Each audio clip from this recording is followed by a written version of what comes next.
In the summer of 2015, a tiny homeless man confessed his shocking life story to me, and then only a week later he'd be killed. My name's David Usick. I'm a retired police officer. I worked in the city of Aventura, and I became friends with a homeless man named Richard Flaherty. Richard was only 4'9", 97 pounds.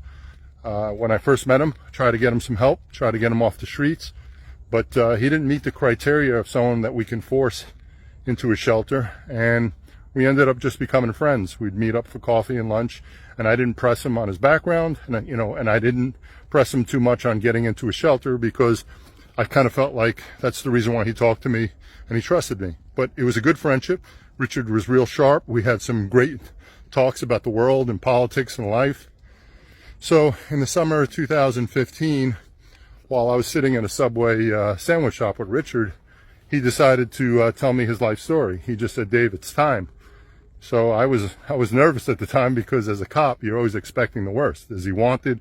What is he going to tell me? I like this guy.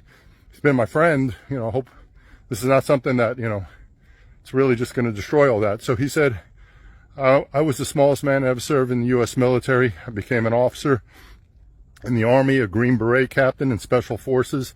I served in Vietnam with the 101st Airborne and the 3rd Special Forces Group. They were based out of Thailand, and they were doing some missions into Cambodia and Burma. First thing I asked him is, well, how could you even get into the military? And he said that it took him 3 years of letter writing to obtain medical waivers to allow him just into basic. But he said he knew they didn't believe he'd even make it through basic, and that's what they told him. That's what the instructors told him. And the equipment was too big for him. Nothing fit. His leg length was so short that he had trouble. When they would do those long marches, he carried a backpack. He was 97 pounds, but he carried a backpack or a rucksack. It's probably about 60 or 70 pounds, so it's pretty remarkable. He jumped out of airplanes, and they used to have to strap extra weights onto him to help his descent. Otherwise, he'd just float off and hang out in the air too long. When he was with the 101st Airborne, one of his first tests as a platoon leader was during the Tet Offensive. He was there maybe a couple of weeks, and then the Tet Offensive started in 1968, and his unit was sent to the outskirts of Hue to fight. And everyone will say that was probably one of the bloodiest battles of the war. So that's where he got battle tested. From there, he went back to the U.S., went to Special Forces School with the 3rd Special Forces Group. At the end of his 2 tours, he had Silver Star, 2 Bronze Stars, and 2 Purple Hearts, among a whole bunch of other medals and commendations he received. He was forced out of the military in a thing called the RIF, the Reduction of Force. I guess this was 1971, 72. The government was downsizing the military, and the first guys who get the boot are the officers. So they would make his life miserable, make him pick up garbage. They wouldn't renew his contract, and eventually, he wanted to spend his life in the military. Disappointingly, he left. He went into kind of the murky world of private contract work, military contract work, working as an advisor in Rhodesia and some other countries in Africa.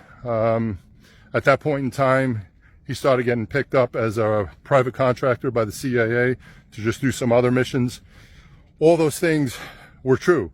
I investigated all those things. I found witnesses to corroborate his stories, and sadly, he got killed a week later. He told me when he was telling me the story that he wants me to try to get his cautionary tale out to the world.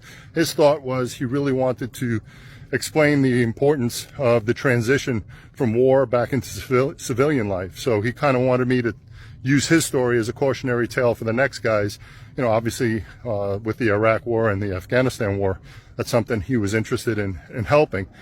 At that time, I thought I was going to just, collect the information and then find a real documentary filmmaker or writer to handle it. I didn't know Richard was going to be killed, and I didn't know nobody wanted to help me with the project. So I did it on my own, did the best I could to tell his life story. I made a promise to the man I'd get it out to the world, and this is Richard's life story.